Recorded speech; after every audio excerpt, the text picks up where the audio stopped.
In its biggest operation so far, NIA today carried out raids at 45 locations across 14 districts of Jammu and Kashmir, including Srinagar, Udhampur, Doda and Anantnag.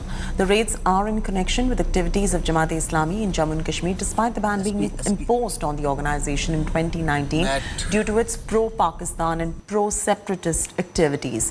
Raids were carried out at residences of key members of Jamaat-e-Islami across Jammu and Kashmir. The raids were conducted to check resurgence of Jamaat activities, checking for propagation of ideology through clandestine mode. According to sources, this is the biggest operation by NIA till date. A senior DIG and a team from Delhi had flown to Srinagar to carry out the operation. The NIA was assisted by CRPF and Jammu and Kashmir Police in the operation.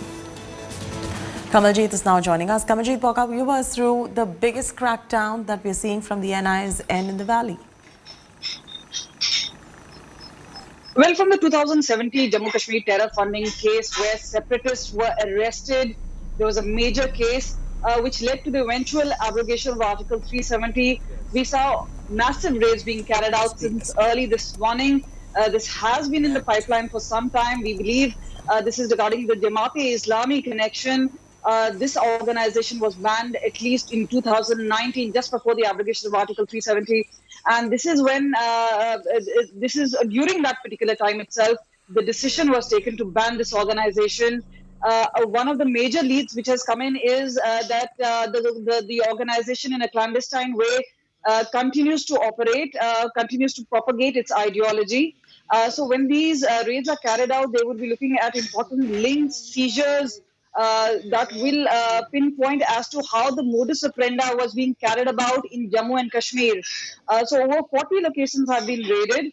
What is important is the recoveries which will be made, whether it's the digital evidence, whether it is any sort of propagation through notes, through written documents. All this will be part of the overall collection, but one must see this as a part of this entire practice, because 15th August is around the corner.